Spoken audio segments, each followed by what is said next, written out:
The Cultural Gift Scheme.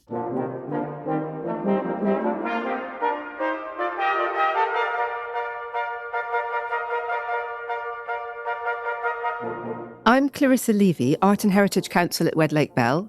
And I'm Richard Harwood, I'm a barrister at 39 Essex Chambers. And we're joined today by Michael Clarke, who's chair of the AIL panel at Arts Council England, and Sarah Posey, Director, Cultural Property, Arts Council England. So hello to you both. Thanks for joining us. Hi there. Hey. In our discussion this morning about the Cultural Gift Scheme, I thought maybe, Sarah, you might be able to start with just a very simple explanation of what it is. Absolutely. Thanks so much, Clarissa. And thank you to you and to Richard to provide an opportunity for Michael and I to share the wonders of the Cultural Gift Scheme more broadly, CGS by way of shorthand. The Cultural Gift Scheme and acceptance in lieu are the most important routes for public institutions to acquire preeminent material. And at a time when we know there are considerable pressures on budgets, they provide opportunities for museums, galleries, libraries and archives, large and small, across the UK to acquire important works. And these are pieces that might otherwise be sold privately or leave the country, and instead they're made accessible to the public, often for the first time. So Arts Council administers the Cultural Gift Scheme in close collaboration with HMRC and the Department of Culture, Media and Sport, whose scheme it is. We work very closely with the Acceptance in Lieu panel, of which Michael is chair, and recommendations are made on the offers to the Secretary of State or to ministers in the devolved nations as relevant. So the key thing with the Cultural Gift Scheme is that it incentivises lifetime giving. For an individual, that means that 30% of the agreed value of the offer can be set against a tax liability. That might be income tax or it might be a capital gains tax. If it's a corporate donor, 20% of the agreed value can be set against a tax liability. So that would be corporation tax. And that settlement can be spread across up to 5 tax years. That's for individuals only. Offers can come with a wish to a particular institution. And if that's the case, there would be a letter of support from the institution as part of the offer. Or it can come with no wish, and the Acceptance in Lieu panel is entirely free to make that allocation. Finally, it's a process for about 6 to 12 months, and the process flow and a leaflet about the scheme and also guidance and the application form are all on the Arts Council website. Okay, so can you just take through why the scheme was introduced? So there were several reasons for the introduction. It was introduced in 2013 to encourage private individuals and companies to donate significant cultural, artistic and heritage items to public collections by offering substantial tax reductions. So the first point to make is that it was about boosting philanthropy, and that aligned with broader government goals on encouraging philanthropy for arts and culture more generally. It's also about enriching public collections. The Treasury makes available up to £40 million of taxes foregone to support acceptance in lieu and cultural gift scheme offers. And that is a way to bring important works of art and heritage into UK museums, galleries, libraries and archives for public enjoyment. It's to incentivise lifetime giving, whereas acceptance in lieu is very much on the occasion of a death. And yes, preserving heritage for public benefit. And that public impact and public benefit is at the heart of both the Cultural Gift Scheme and acceptance in lieu, and the difference it can make to institutions and communities and their audiences all around the UK. The first time I came across the scheme was reading an article by the journalist Hunter Davis, I think it's in the Sunday Times, where we're talking about his donation of some of his Beatles-related papers, nothing to do with natural history, but particularly I think some John Lennon papers. Am I right in thinking that was the first gift given under the Cultural Gift Scheme? I think you're right, Richard, and it was certainly the first really notable gift. And Hunter Davies, of course, had been I think he was the official biographer of the Beatles, wasn't he? So these were some of the papers that he'd collected. I think some he'd already given to the British Library, and then he found that this was an even better way of doing it through the Cultural Gift Scheme when it appeared on the scene in 2013. I think another aspect of the introduction of the Cultural Gift Scheme was to encourage more contemporary art through this route into public collections. Is there a question of sort of value? Let's say I give something that's worth £10,000 in the acceptance of the scheme. What I get for that is £3,000 off my tax liability. So I'm sort of £7,000 poorer in terms of value. Is it more attractive to give something on the cultural gift scheme if you've not actually had to buy it for that sort of value yourself, but it's something that's appreciated in value, or something perhaps like the sort of John Lennon records and so on that Hunter Davies had, something that's been accumulated probably by your hard work over a long time, but attracted to get something for something which you hadn't actually paid for, but is a product of perhaps some effort of your own. Well, I suppose that can be an attraction, that you get that tax allowance against something that you may not have paid anything or not very much for. I think one has to say that the prime purpose of Cultural Gift Scheme is philanthropic, but that there is a financial incentive attached to it.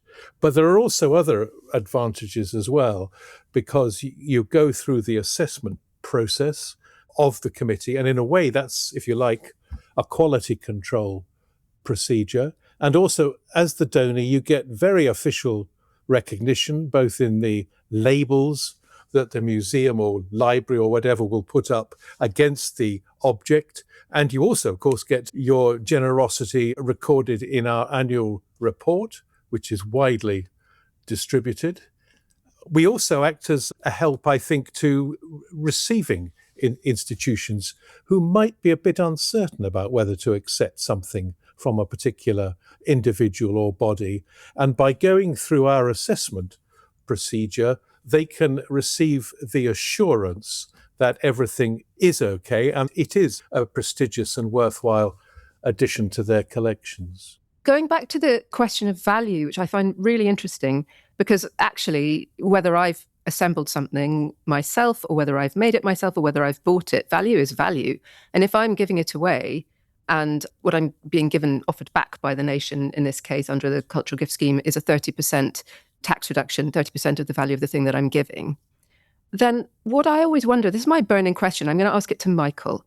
What I always wonder is, would that 30% actually incentivize me to make a gift that I otherwise wasn't thinking of giving? Because to me, I'm not sure it really would. I think that under the Cultural Gift Scheme, I'm probably likely to be making a gift anyway. I'm probably thinking along philanthropic lines in any event. So why are we giving a tax incentive if that's the case? Well, you might be thinking about it, but I know of friends in this position. It can act as an added incentive. 30% is not negligible. It's not as generous as we would like it to be, and it's not as generous as some other countries' tax regimes are able to offer in these circumstances. But it is nevertheless an incentive. And certainly, if I was offering something in my lifetime, and like most of us, I have a certain ego, I wouldn't mind public recognition. But if my advisor said, you can get 30% of that back as well, I say, well, I'll follow that route. Thank you very much. So we've done a podcast together on the acceptance in lieu scheme where we're dealing with inheritance. How does the cultural gift scheme differ from acceptance in lieu? There are some bits that are exactly the same and some things that are very different. The bits that are the same is that assessment against a standard of preeminence. Those are the same criteria for acceptance in lieu as they are for the cultural gift scheme. And the process of the panel and the role that the panel members have is the same, in that they are drawing on expert advice to give a consideration of the valuation, of the condition, of the preeminence, and ultimately consideration of the allocation. So that's the same. It's a slightly longer process. It can be more like 12 months. The ways that they differ are the tax incentive at the heart of them. So we've talked about the cultural gift scheme relating to income tax or capital gains tax for individuals, corporation tax for corporates. With acceptance in lieu, it's to settle an inheritance tax bill. It is not a donation. So cultural gift scheme, philanthropy is at its heart, as we've already pointed out. The acceptance in lieu is an offer, and then there's a sweetener in terms of a tax incentive there, and the full value of the object is calculated against the inheritance tax liability. The settlement is one-off, whereas the settlement with the cultural gift scheme is up to 5 years. It's a longer standing scheme with its origins in 1910 legislation and in 1953 an amendment making it relevant to cultural property. Cultural gift scheme has only been around since 2013. So, Sarah, you've explained about the standard of preeminence being the same over the cultural gift scheme and the acceptance in lieu scheme. But turning to Michael, in your capacity as chair of the AIL panel, I'd love to hear from you about what it really looks like when you're sort of sitting around as a panel talking about trying to assess an object's cultural significance. How do you determine whether something, there's a very wide range of objects which are offered under the CGS, very wide range, and so you can't be an expert in all of them. So how do you go about assessing an object's cultural significance? Well, rigorously, I think, is the answer. And we apply equal rigour to both acceptance in lieu and cultural gifts. We have a panel at the moment of about 14 people, all of whom are experts in their particular fields. But then for each case, we would normally take 2 pieces of external advice, one curatorial or academic, and the other commercial. And with that, we seek to reassure ourselves that the object or objects being offered are of sufficient importance to satisfy the preeminence criteria. And then the other very important thing, which also applies to both schemes, is we are trying to establish a fair price for both parties. We do not wish the taxpayer to be shortchanged, but nor are we seeking to secure a bargain at the expense of the offerer. So we try to be absolutely spot on about that. And then finally, we need a willing and suitable recipient in the name of a public institution that is suitable to receive this object and from whom we have the assurance that it will be properly cared for and made available to the public. So all those things together come together to help you decide that an object is sort of eligible under the scheme. Yeah, and if I can repeat a point made earlier, I think this is a great help to any recipient institution. I mean, we work with a very wide range, some of whom are national institutions with extraordinary degrees of expertise within their ranks, and others may be small independent charitable trusts or small local authority concerns or libraries or whatever. And I think it's a great help to them to know that it's been through our ringer, as it were. We've got now into 12, 13 years of the scheme. How far do we think it's fulfilled its purposes in terms of seeking a better sort of public ownership of important items, preeminent items? I think it's been very striking. I think the range of material and the places that those allocations have gone to is quite extraordinary. So just in those short years, we've seen materials such as meteorite samples to contemporary art, Damon Hirst artwork, to African textiles, to manuscripts and archives, with allocations going from, for example, Chichester on the south coast, to the Pier Art Gallery in Orkney, to Armagh County Museum in Northern Ireland. And in terms of value, a huge range. There is no minimum or maximum threshold in terms of the value of items considered. So the last 12 years or so have included 20th century Cartier jewellery on the one hand to a very modest 18th century beggar's medal on the other. There have been about 144 offers, many of those numbering multiple items. And over the last 10 years, if you combine acceptance in lieu and the cultural gift scheme, the value of objects accepted in that period amounts to £543 million. So it's very substantial. But I think for me, one of the really interesting purposes of the scheme and the kind of outcomes of it is the strong personal connection of the donor with their collection and the living stories that come with the items. You gave the example earlier, Richard, of Hunter Davies and his connection with Beatles, and that would have been a really powerful story that came with that allocation. There's a lovely quote here from one of the donors. There were a group of them giving different pieces of 6 samples of the Winchcombe meteorite, which were given through the Cultural Gift Scheme and allocated variously to the Winchcombe Museum, the Natural History Museum, and the Wilson in Cheltenham. And one of the donors noted, I was gifted from our solar system this 4.6 billion year old carbonaceous chondrite, which miraculously fell into my field in Winchcombe. This extraordinary treasure I now joyously bequest onto the Natural History Museum, where it rightly belongs to be studied, appreciated, and enjoyed on public display. So there's that a real joy in terms of the lifetime giving, but also the added value of the gift that comes with the personal story. Yeah, and the ability to experience a personal story because the giver is still there, and they will often have an intimate connection with it, either because they were sort of drinking in pubs with the Beatles or something fell in their field. Well, that brings me to a question that I often wonder about. We're just at the point where the annual report, which comes out every year, has just been published for this year.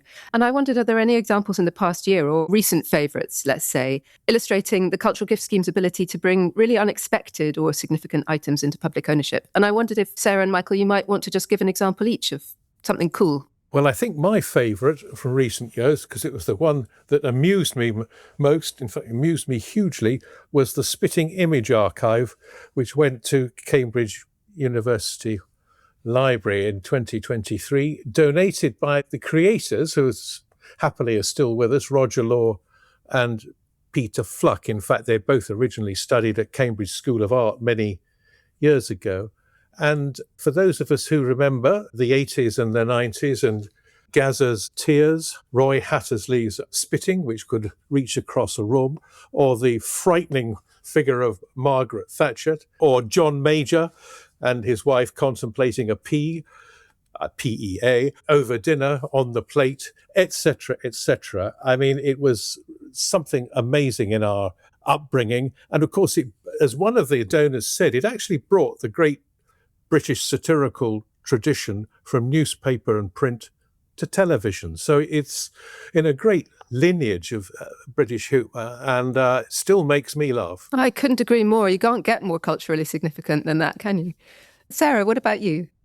Yes, my example continues that theme of cultural gifts coming with living stories. In 1959, the artist Duncan Grant gave to his friend Edward Levi a folder marked, "These drawings are very private." And inside was a collection of over 400 erotic illustrations that express Grant's lifelong fascination with the joy and beauty of queer sexual encounters.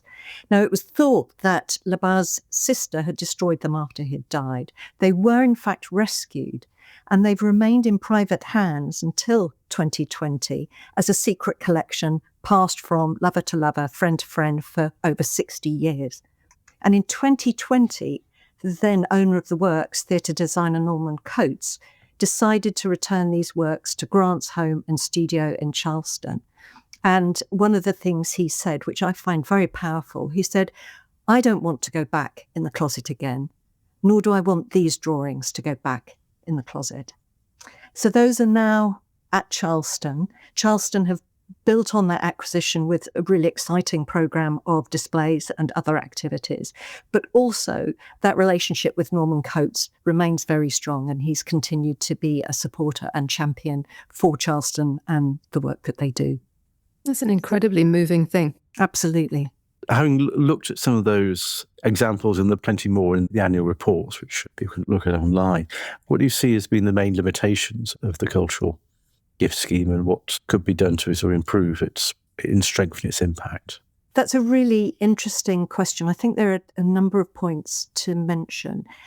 At the end of 2024, the Arts Council commissioned some research from Art Tactic into the art ecosystem. And one of the strands of that research was to do with the acceptance in lieu and cultural gift schemes. And their report was actually published in December. last year, and that is on the Arts Council website. And some of the things that they pointed up about the acceptance in lieu and cultural gift scheme together was the limited awareness of the schemes. For the cultural gift scheme, particularly the size of the incentive, it's not a huge incentive. And also that particularly for smaller institutions, they lack the knowledge to know how to navigate the schemes.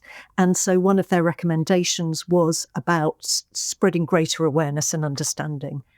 So we held an advocacy event in October last year, and we'll be building on that in 2026. We're going to be making improvements to the web pages to make them a lot simpler and clearer for users, and have a bit of a communications push in the spring this year. We're particularly keen also to reach out to solicitors and tax advisors. It's not just about spreading the word to museums, it's about the agents who might work with owners and offerors.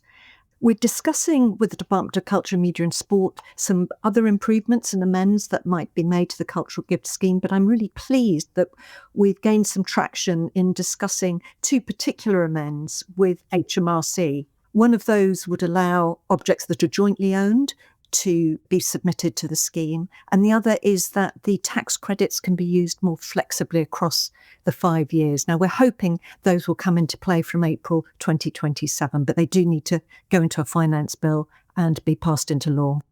Okay, so in terms of the joint ownership, it would seem a little bit anomalous that an individual who owns something entirely can give it, and a company which may have multiple shareholders ultimately behind it and so on can give it, but presumably there's a problem that, say, a husband and wife couldn't, or is it also potentially an issue if an object's held in trust and you've got multiple trustees? Are we looking at both of those matters in that? Absolutely, absolutely. It has been a real stumbling block for material, as you say, that's owned jointly by partners or by siblings or a family. So I think that will unlock quite a few opportunities. I think also another thing that we'd like people to realise is that they don't have to be incredibly expensive items. A lot of people labour under the misapprehension that we're only on the lookout for Damien Hirst or Titian or something like that, Much more modest items as well, providing that they can fit properly into the collection of a public institution. Hence, that beggar's medal from Northern Ireland managed to do that. An item of no great financial value, but enormous social value. So if potential offerers, and indeed their advisors, lawyers, tax advisors, etc., could think creatively in that respect, that would be a great help to us. And the other aspect of variation you were referring to, Sarah, was about how the tax benefits are applied as probably the least tax lawyery person in this discussion. Can you help me with first how it is applied and then why there's a desire to sort of change how that works? So with the offer of the gift, the owner sets out how they would like that tax incentive, that 30% value of the item that they can set against income tax or capital gains tax, how they want that mapped out across 5 years. Well, for a lot of people, they don't know what their income tax liability is going to be 2, 3, 4, 5 years hence, especially if they're self-employed. So we've been talking to HMRC and they've accepted that they would like for donors to be able to use those tax credits more flexibly so that there'll be an opportunity each tax year within the 5-year allocation period to amend their remaining CGS tax credit allocation. So you don't sort of lose it. At the moment, you have to nail your colours to the mast, don't you, at the beginning, at the outset when you make the gift. And then if you happen not to have as much income as you thought, then you lose the benefit of the 30% of the value of the gift you've given. That's absolutely it. Absolutely. You've talked about sharing the benefit of the cultural gift scheme and indeed all of the tax incentives for preserving our national heritage across the country. Michael, may I ask you, what is it about the cultural gift scheme which manages to encourage smaller institutions and regional institutions to benefit just as much as London, say? Well, because it's the same mechanism for all. And in fact, items of more modest value might well be of greater interest to regional and far-flung collections rather than, say, the London nationals. So potentially it has built into it the ability to reach out, to a wider spectrum of the public institutions in the UK. Okay, so we looked at some of the changes in terms of tax policy and so on, but is there anything more that you want to develop or to achieve with that beyond what it's doing at the moment? I think one area that we are anxious to push and which we are looking into with a number of the panel members and colleagues from Arts Council is the area of contemporary art. I think it's particularly suitable for that. It's more suitable in some ways than acceptance in lieu, but there are quite a lot of challenges facing that. Some of the technical ones relating to fiscal matters have been mentioned by Sarah, but there is an enormous potential, I think, for donors, institutions and artists to have much more of a dialogue on this and to use the schemes more and more productively, I think. Would you agree, Sarah? Yes, absolutely. We're really trying to, in discussion with HMRC, get clarity for living artists who donate through the scheme. There has been a challenge to date around VAT, but I feel things are getting clearer. And if we can establish that clarity and share that with potential donors, I think there could be some really interesting and high profile gifts that come through the scheme. Dialogue, Michael mentions, for me is key. I would love to see museums, libraries, archives be proactive in having conversations with collectors. Often they know who those collectors are because they may already be loaning material to temporary exhibitions or permanent galleries. And it's just being brave about having a conversation with the person about their plans for their collection in the future. And so that museums go out and can build strategically their collections, but to do that using the Cultural Gift Scheme, since it's an extraordinary way for institutions to acquire material at no cost to themselves. So the institutions are working with potential donors. It's an easier conversation to have with somebody that perhaps you'd like to give something whilst you're sort of living and everyone can appreciate it. Then, by the way, you're going to die sometime, aren't you? Would you like to deal with this by acceptance in lieu? That's absolutely right, Richard. It's about the relationship building and that donor having that relationship during their lifetime and the joy in seeing their meteorite sample in the Natural History Museum or Duncan Grant's erotic drawings back at Charleston. And the other encouragement that we give, this applies specifically to artists, of course, as far as their careers and their CVs are concerned, it does them no harm at all to say that their works are represented in the collection of this institution or that institution, and that this scheme can and indeed should be a great help to them in that respect. And if I can add, a lot of my work with collectors and owners of works of art is around thinking about a whole range of strategies. So, when they're considering their philanthropic work, they might very well want to have a conversation with a museum about what works of art the museum wants to have under the Cultural Gift Scheme. But in a recent discussion, this is not at all unusual. It was decided that, yes, the museum would love to take the following 3 pictures, but actually the most sensible way forward in terms of tax planning would be to make 2 Cultural Gift Scheme gifts now and a long-term loan, whereby the museum has all the pictures, just as everyone intends, but holding back the ownership of one of the pictures to eventually the intention being to offer it in lieu under the AIL scheme in due course. So, it can be these discussions, you should be bold and brave about them. And I don't think there's anything wrong with saying, we're all going to reach the end of our life at some point. So what is the most sensible way of implementing the giving and the philanthropy you want to do?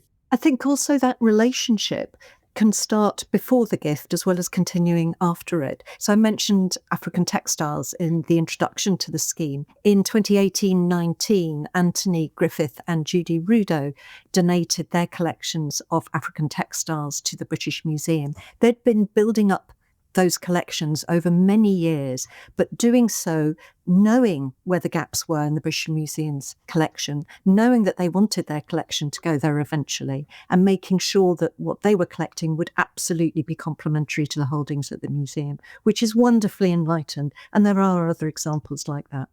And there are also certain institutions which are awfully good at cultivating potential donors.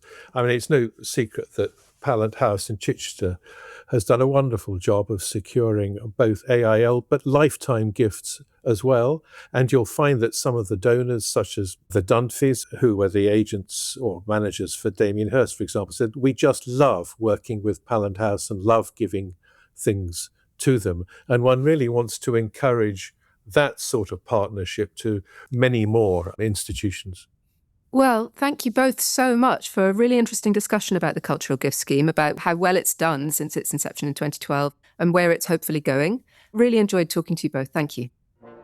Thank you for listening to the Art and Heritage Law Contested Heritage. Please do follow or subscribe on Apple or Spotify podcasts to enjoy more shows. We have a new podcast out every fortnight. If you're able, please take the time to rate us and put down a review. The show is also on the 39 Essex Chambers website, along with podcast series on topics such as artificial intelligence, climate change and planning.